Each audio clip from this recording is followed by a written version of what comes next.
সুস্থতা আল্লাহর দেওয়া কত বড় নিয়ামত, কেবলমাত্র অসুস্থ হলেই বোঝা যায়।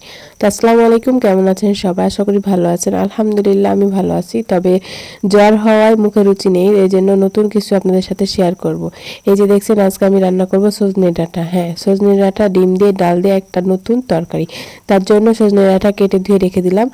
আর আমি মুগ ডাল খাই, তাছাড়া অন্য ডাল খাই না, তাই মুগ ডাল, সাথে টমেটো কুচি, কয়েক টুকরা রসুন, এক মুঠ খানেক পেঁয়াজ কুচি, লবণ, হলুদ, মরিচের গুঁড়া, আদা রসুন বাটা, একটু সামান্য পরিমাণে তেল আর একটুখানি পানি দিয়ে এটাকে আমি প্রেসারে সেদ্ধ করে নিব।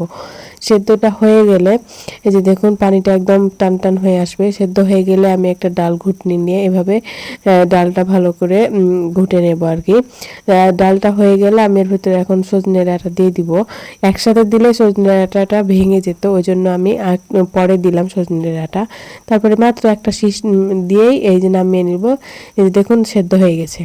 তারপর এখন কড়াইতে সর্ষের তেল দিয়ে, জিরে ফোড়ন দিয়ে, সেই সাথে পেঁয়াজ কুচি, কাঁচামরিচ কুচি দিয়ে সুন্দর মতো লাল লাল করে ভেজে নেব। তো ব্যাস, ভাজা হয়ে গেলে এর ভেতরে ওই ডালের তরকারি সেদ্ধ করাটা দিয়ে দিব। আর অপর সাইডে একটা কড়াইতে একটা ডিম, পেঁয়াজ, কাঁচামরিচ, যেভাবে ডিম ভাজি করি ওভাবে ভাজি করে টুকরো টুকরো করে ভেঙে ওই ডালের ভেতরে এই ডিমটা আমি দিয়ে দিব। ডিম দিলে এই ডালের স্বাদটা অন্যরকম হয়ে যায়।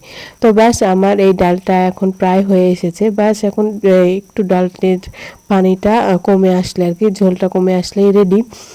এই যে আমার আজকে আমি রান্না করেছি ডাল দিয়ে ডিম, আর সেই সাথে ছিল করলা ভাজি আর ফুলকপি আলু দিয়ে ভাজি।